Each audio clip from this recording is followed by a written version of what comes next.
I just left you at your Zoom.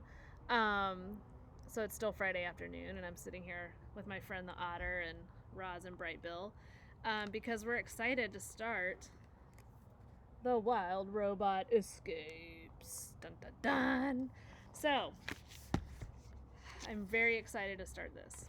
After the last book, some of you said it was kind of sad at the end, and I agree with you, but we are going to see what happens next. So this book is by Peter Brown, again, same author as The Wild Robot. And this chapter, we discovered this book has 90 chapters in it, which is like 10 more than the other one. And this is the last book, so there's not it's 2 books, so we're going to find out what happens to Roz, and it's just going to go from there. Okay? I lost Roz because of the wind. Let's bring her back. All right. Chapter 1, The City. Our story begins in a city with buildings and streets and bridges and parks. Humans were strolling, automobiles were driving, airships were flying, robots were hard at work. Weaving through the city streets was a delivery truck. The truck knew where to go and how to get there all by itself. It pulled up to a construction site and automatically unloaded some crates. A few more turns and it unloaded more crates down at the docks. The truck zigged and zagged across the city, delivering crates as it went, and then it merged onto a highway. Cars and buses and trucks were cruising along the highway together. But as the delivery truck continued, the traffic became lighter, the buildings became smaller, and the landscape became greener. With nothing but open road ahead, the truck accelerated to its top speed. The landscape outside was now just a green blur, occasionally broken by a flicker of gray as a town flew past.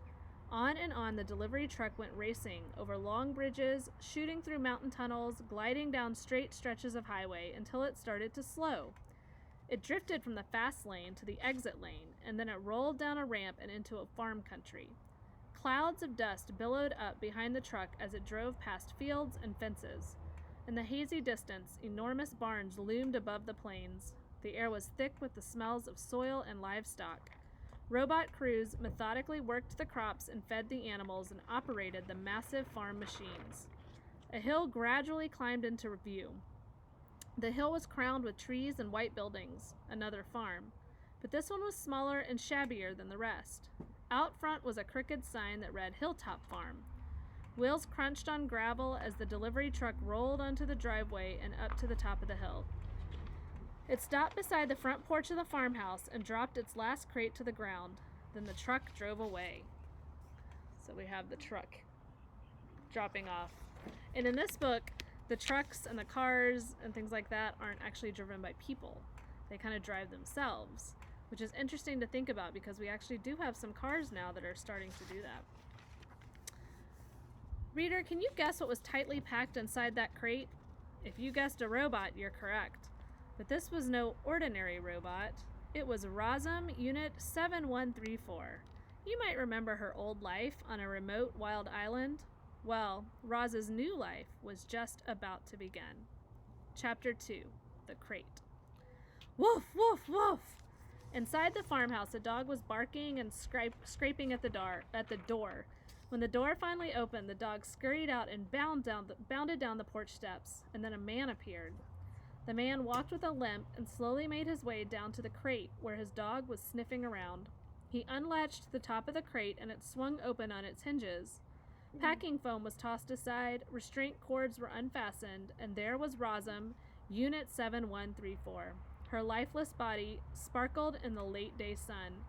The man reached down and pressed an important little button on the back of the robot's head. Click. Chapter 3, The Robot. The robot's computer brain booted up and her programs began coming online. Then she automatically stood, stepped out of her crate, and started to speak. Hello, I am Rosm, Unit 7134, but you may call me Roz. While my robotic systems are activating, I will tell you about myself. Once fully activated, I will be able to move and communicate and learn. Simply give me a task and I will complete it. Over time, I will find better ways of completing my tasks. I will become a better robot. When I am not needed, I will stay out of the way and keep myself in good working order. Thank you for your time. I am now fully activated. And there she is. We've seen this robot come out of a crate before. This is the second time. We've seen her come out of a crate.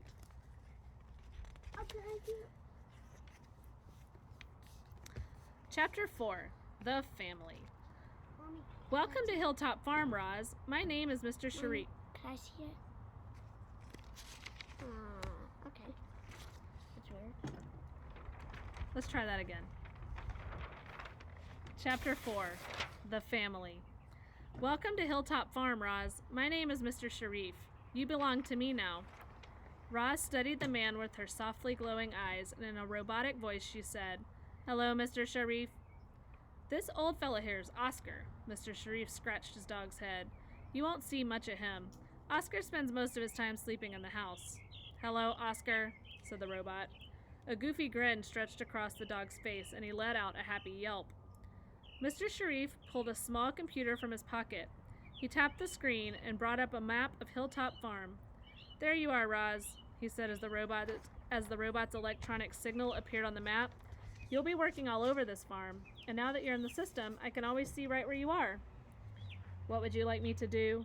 said Roz. "You can start by putting your crate in the garage over there. I'll hold on to it in case I have to send you back to the factory." Clearly, Roz was designed to take orders, because her body automatically did as it was told. She stuffed the packing materials into her crate and carried it into the garage. When Roz returned, Mr. Sharif was watching a school bus winding along the country road. Oscar barked and dashed off as the bus came to a stop at the bottom of the driveway. A girl and a boy jumped out and the bus drove on. In their matching school uniforms, the children looked almost identical. Sorry. But the boy was a little taller, and the girl's hair was a little longer. They meandered up the driveway and romped around with their dog until they noticed Roz. "A robot!" said the girl, running up. "It's about time we got one," said the boy. "She's refurbished," said the man. "She's the cheapest one I could find, but she'll make a decent farmer." "What's her name?" said the girl.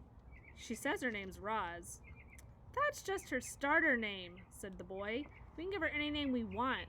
Let's call her Farmbot." "I kind of like the name Roz," said the girl. "Me too," said Mr. Sharif. "Let's leave her name as it is. Roz, I'd like you to meet my daughter Jaya and my son Jad."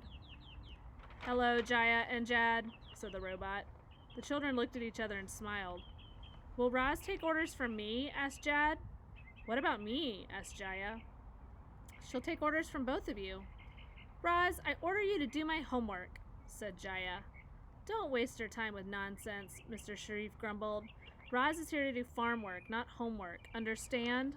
The children nodded. "Now I order you kids to bring the dog inside and do your own homework," said Mr. Sharif. "I need to show Roz the farm." And here's a picture of the family. Jad, and there's Jaya's right here, and then Jad, and then Oscar the dog, and then this right here is Mr. Sharif.